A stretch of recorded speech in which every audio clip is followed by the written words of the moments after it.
Somewhere, right now, a 70-year-old chainsaw is sitting under a tarp in a barn, and if you dropped fuel in it today, it would cough, roar, and bite straight through an oak log like the last 7 decades never happened. These machines were carved out of magnesium and pure stubbornness, built in an age when the word disposable didn't exist. No plastic, no computer chips, just raw torque and steel. Here are 10 chainsaws from the 1950s that still outmuscle saws built this year. Number 10. McCulloch 325. Let's start with the saw that basically invented the modern chainsaw as a one-man tool, the McCulloch 325. Here's the trick to understanding it. The name is the spec sheet. 325 means 3 horsepower and 25 pounds. That was McCulloch bragging. And in 1949, when this thing arrived and carried right on into the early 50s, they had every right to. Before the 325, felling timber with an engine meant a 2-man saw the size of a small boat anchor, something that needed 2 grown men just to carry it to the tree. McCulloch looked at that and said, what if one guy could do it alone? The numbers are still impressive when you hold one. It ran a 77 cubic centimeter single-cylinder 2-stroke, that's 4.71 cubic inches, with a 2-inch bore and a 1.5-inch stroke. It made 3 horsepower at 4,500 RPM through a gear reduction drive, and the whole body was die-cast magnesium. That's the secret to why these survive. Magnesium doesn't rust the way steel does, and McCulloch poured it thick.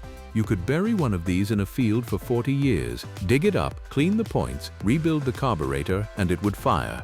It wasn't gentle. Old loggers called the 325 a man-killer. No anti-vibration, no chain brake, a rigid handle that hammered your arms, and a carburetor that needed babying almost constantly. But it cut. With bars available all the way out to 30 inches, one operator with a 325 could put more timber on the ground in a day than a 2-man crew could with a handsaw. And here's the collector kicker. The earliest 2-button version of the 325 was built for only about 6 months, from late 1949 into 1950, with roughly 8,000 made, and today fewer than 3 dozen are known to survive. So if you find one running, you're holding a genuine piece of logging history that still does the exact job it was born to do. Number 9. Homelite 20 MCS. If McCulloch was the loud kid on the West Coast, Homelite was the quiet East Coast company that came out of nowhere and refused to lose. Here's a detail most people don't know. Homelite didn't start out building saws at all. The name comes from Homelite. They built portable electric generators, small gasoline units meant to bring electric light to farms and cabins that were off the grid. That's where the whole company philosophy came from. Build a small engine that starts every single time, in the middle of nowhere, with no help coming. Then, in 1950, they took that hard-won engine knowledge and dropped it into their first chainsaw, the 20 MCS. It was a one-man saw right out of the gate, which was a bold move when most of the industry was still wrestling with 2-man monsters. The next year, 1951, they followed it up with the 26 LCS. Those 2 saws are the ancestors of every red Homelite that came after. What makes the 20 MCS work harder than a modern saw isn't raw horsepower, it's that generator DNA. Homelite built these engines to run for hours at a steady load without complaint, because that's what a generator has to do. So the saw inherited an engine that didn't mind being worked half to death. Farmers and small woodlot owners loved them because you could hand one to somebody who'd never touched a chainsaw, and it would still be running at the end of the week. The early Homelites are heavy. They vibrate like a jackhammer, and starting one takes technique and patience. But there's a reason the local saw shop just found a monstrous old Homelite is a sentence you still hear at swap meets.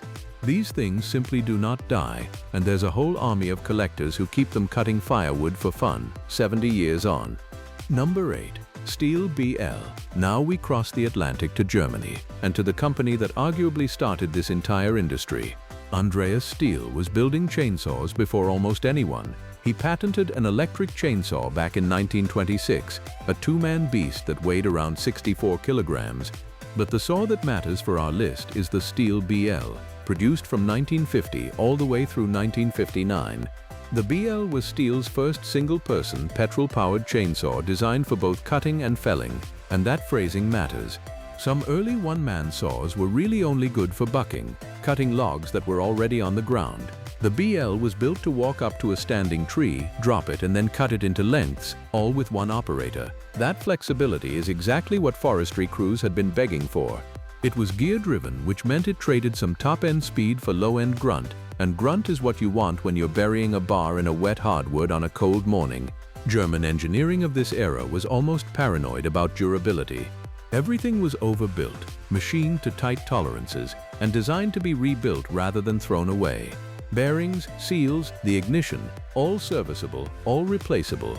That's the theme you're going to keep hearing in this video. These 1950s saws were designed to be repaired forever. A modern saw is a marvel, but plenty of them have sealed components and plastic housings that crack and can't be fixed. The BL was designed by people who assumed the operator was 100 kilometers from the nearest shop and would have to fix it himself with the tools in his pocket. That mindset is why a properly maintained BL still starts and cuts today, and why it'll shame a lot of cheap modern homeowner saws that give up after 3 seasons. Number 7. Dolmar CP. Speaking of Germany, let's talk about the company that actually built the very first gasoline chainsaw in the world, Dolmar. Quick history, because it's a great story. Back in 1927, an engineer named Emil Lerp hauled a prototype petrol chainsaw up Mount Dolmar in Germany and tested it on real timber. It worked. He named the whole company after that mountain, so Dolmar has been in the chainsaw business longer than almost anyone alive. The CP, built from 1953 to 1961, is the 50s Dolmar you want to know about. And this one is a genuine bruiser. It ran a 102 cubic centimeter engine, that's 6.22 cubic inches, and made 6 horsepower under the old SAE rating, about 4 horsepower by the stricter DIN standard. The whole thing weighed 14 kilograms, right around 31 pounds. It used a Bosch magneto for spark and a Bing carburetor, both names that German motorcycle and machinery people still respect today. Why does the CP still work harder than a lot of modern saws? Displacement. There's an old saying, there's no replacement for displacement, and it's especially true in chainsaws. 100+ cubic centimeters of 2-stroke torque means the CP doesn't bog down when you lean into it. Modern saws chase efficiency and low emissions and light weight. The CP chased one thing only, which was cutting power, and it delivered a wall of it. It's heavy, it's loud, and by modern standards it's a handful. But hand a Dolmar CP to somebody who cuts a lot of big hardwood, and after a few cuts you'll see the grin. That Bosch and Bing combination is bulletproof, parts are still floating around the collector world, and a rebuilt CP will chew through a log that would make a small modern saw scream for mercy. Number 6. Stihl BLK. Back to Stihl, because in 1954 they did something clever. They figured out how to keep the toughness but shed the weight. The result was the BLK, and the name tells you the whole mission. BLK stands for Benzin leicht klein, German for petrol light small. Stihl marketed it as the first truly lightweight chainsaw, and it weighed in at around 11 kilograms. After you've been swinging around a 30-pound German saw all morning, dropping to 11 kilos feels like they handed you a toy, except it wasn't a toy at all. Here's the detail that proves how tough the BLK was. The newly formed West German Army, the Bundeswehr, adopted it. Their combat engineers, the guys who have to clear obstacles, build field bridges, and cut through whatever's in the way, often under terrible conditions, were issued the BLK. Militaries do not buy fragile equipment. If a saw is going to get thrown in the back of a truck, dragged through mud, and expected to start on the first cold morning of a field exercise, it has to be built like a tank. The BLK passed that test. That's why I've got it ahead of some bigger saws on this list. The BLK proved you didn't have to choose between light and durable. You could have both if you engineered it properly. It stayed in production for over a decade, well into the 1960s, which by chainsaw standards is an enormous run. Companies don't keep building a saw that long unless it's genuinely good. For a collector today, the BLK is one of the more usable vintage Stihls. It's light enough to actually swing, tough enough to actually cut, and it carries that issued to soldiers reputation that no plastic homeowner saw will ever earn. 70 years later, these are still running, quite a few of them still doing real work. Number 5. Homelite 530. Now we go back to the raw, heavy, unapologetic end of the spectrum with the Homelite 530. If the BLK was about finesse, the 530 was about brute force. This was Homelite's big-bore one-man saw of the mid-1950s, a monster in the 100 cubic centimeter plus class. It was the first in a generation that Homelite followed up with the 729 and the 829, but the 530 is where that lineage of muscle saws begins. These saws typically wore a 30-inch bar and ran a heavy 9/16 pitch chain. That's serious hardware, the kind of setup you bring out when the trees are big and you don't have time to mess around. The 530 wasn't for trimming your hedge. It was for putting large timber on the ground, fast, day after day. And that's exactly why it still outworks a modern homeowner saw. The 530 was engineered with zero regard for the casual user. Thick castings, a big torquey engine, and a build quality that assumed you were going to abuse it professionally for years. Collectors will tell you the 530 gets overshadowed by its bigger 729 and 829 brothers, which means you can sometimes still pick one up cheap, and it will still cut circles around a bargain bin saw from the hardware store. Now, let's be fair and honest. Nobody sane grabs a 530 for weekend firewood in the year we're living in. It's heavy, it vibrates savagely, and there are no safety features to speak of. No chain brake, nothing. But that's not the point. The point is that a machine built in the middle of the 1950s with a 30-inch bar will still fire up and fell a big tree. The engineering was that solid. They built it to a standard, not to a price, and you can feel that difference the moment you pick one up. Number 4. Maul Model 7. Time to talk about the two-man saws, the true muscle of the era, starting with the Maul Model 7. The Maul Tool Company operated out of Crete, Illinois, and they built some of the toughest two-man chainsaws of the age. The Model 7, and its variant the 7H, is a legend among collectors who like their machinery big, loud, and slightly terrifying. Here's the mechanical story that makes the Maul so interesting. It was a governed engine, held to around 3,200 RPM, and it put out roughly 8 horsepower. Now, 8 horsepower doesn't sound like a lot until you understand how it delivered that power. Because it was governed and geared for torque, the Maul didn't rev, it lugged. It grabbed a 30-inch bar loaded with a 3/4-inch pitch chain and just kept pulling, no matter what you fed it. It ran a rich 12-to-1 fuel mix with straight SAE 30 oil, and enthusiasts note that once it's warmed up properly, a healthy Maul barely smokes.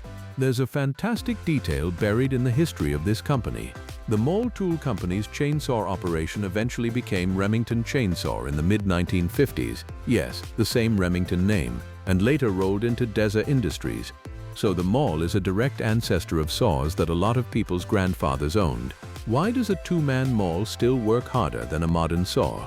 Because for cutting truly enormous logs, the kind of old-growth timber these were built for, that low RPM, high-torque, governed power is genuinely relentless. A modern saw is faster in normal wood, no argument. But bury both of them in a 5-foot diameter log, and the Maul's steady, unkillable grind is a thing of beauty. These are the saws people fire up at antique engine shows specifically to make the crowd's jaw drop. Number 3. Disston. Now for the two-man saw that might genuinely be the wildest machine on this entire list, the Disston. Disston was an old, respected American saw company. They'd been making legendary hand saws for a century. When they got into chainsaws, they did something audacious. They bolted on a Mercury engine built by Kiekefer, the same company that became Mercury Marine and put outboard motors on half the boats in America. And this is where it gets crazy. According to restorers who own and run these saws, the Mercury-powered Disston was a 180-degree twin-cylinder, 2 pistons, and where a governed Maul topped out around 3,200 RPM and 8 horsepower, the Disston would wind up to around 5,000 RPM and reportedly make in the neighborhood of 12 horsepower. That is a staggering figure for a chainsaw of the early 1950s. The shorter stroke and higher RPM gave it a smoother, screaming kind of power that owners describe as sounding like a kicked hornet's nest from a quarter-mile away. Let me give you a sense of what these cost. A Disston chainsaw in that late 1940s into the 1950s window could run around $1,300. Adjust that for inflation and you're talking about the price of a new car. These were not casual purchases. A working man bought one because it would pay for itself putting timber on the ground, and it did. There's a story collectors tell of a twin-headed Disston with a 6-foot bar cutting through a 5-foot redwood log in under a minute, both engines singing at full throttle. That is the kind of raw, unfiltered power the 1950s produced when engineers weren't worried about emissions, noise, or whether the operator kept all his fingers. It's insane, it's beautiful, and a well-restored one still lights up and roars exactly like it did the day it left the factory. Number 2. McCulloch Super 44A. For our runner-up, we go back to McCulloch, because by the end of the decade they'd learned to make a saw that was light, powerful, and, this is the important part, related to a racing engine. The Super 44A was built for a short window, from July 1959 to May 1960, which already makes it a collector's prize, but the specs are what earn its spot. It ran an 87 cubic centimeter engine, 5.3 cubic inches, with a bore of 2.125 inches and a stroke of 1.50 inches, and here's the number that matters. The powerhead weighed just 19 pounds. Compare that to the 25-pound 3-horsepower 325 from the start of the decade, and you can see how far McCulloch had come in 10 years. More displacement, more power, less weight. It used a direct drive layout, no gear reduction, with a reed valve and third-port induction system that let it breathe hard and rev high. The whole thing was die-cast magnesium and aluminum alloy, McCulloch's signature recipe for a saw that's both light and nearly indestructible. But here's the fact that makes gearheads lose their minds. This D44 and Super 44 family of engines is closely related to the McCulloch engines that went on to dominate go-kart racing. McCulloch literally took a chainsaw engine, stripped off the clutch and starter, and turned it into a kart racing power plant that ruled the sport for years. So when you rev a Super 44A, you are hearing an engine with genuine racing bloodlines. That's why it revs so cleanly and pulls so hard for its size. A modern saw of similar weight will be cleaner and quieter, sure. But a running Super 44A has a ferocious, high-strung character that came straight off the racetrack, and it will still bury a bar in hardwood as eagerly today as it did in 1959. Light, mean, and rare. It's a genuine holy grail saw. Number 1. Stihl Contra, and the number 1 1950s chainsaw that still works harder than modern ones. The saw that ended the decade by rewriting the rules for everyone is the Stihl Contra of 1959. You have to understand what a bombshell this was. Every saw we've talked about so far was either gear-driven, two-man, or a compromise of some kind. The Contra was the first gearless Stihl, a true direct drive, one-man saw, and it delivered a combination of numbers that nothing else on the market could touch. 6 horsepower, 4.4 kilowatts, spinning up to 7,000 RPM in a package that weighed just 12 kilograms. Read those numbers again. 6 horsepower, 1 operator, 12 kilos. In 1959, that was science fiction. And it wasn't just powerful, it was clever. The Contra used a diaphragm carburetor that could work in any orientation, which meant you could tip the saw any direction, felling straight down, bucking sideways, cutting overhead, and it never stalled or starved for fuel. Before this, operators literally had to stop and manually adjust the carburetor when they changed the saw's angle. The Contra just worked in any position. The impact was immediate and enormous. Forestry companies that switched to the Contra were able to increase their productivity by around 200%. That's not a typo. The Contra didn't make crews a little faster, it multiplied their output. It was so far ahead of everything else that it launched Stihl onto the path that made them the number 1 selling chainsaw brand in the world by 1971, a title they've essentially held ever since. So why is a 1959 Contra number 1 on a list about outworking modern saws? Because almost every modern chainsaw you can buy today is a direct descendant of it. The layout, the direct drive, the position-independent carburetor, the balance, the Contra set the template, and the industry has been refining that same basic idea for over 60 years. A well-kept Contra still fires, still revs to that howling 7,000 RPM, and still cuts with a confidence that embarrasses saws built decades later. It didn't just survive the test of time, it defined it. If you enjoyed this, hit like, subscribe for more vintage machinery deep dives, and tell me in the comments which of these 10 would you actually want in your garage. I'll see you in the next one.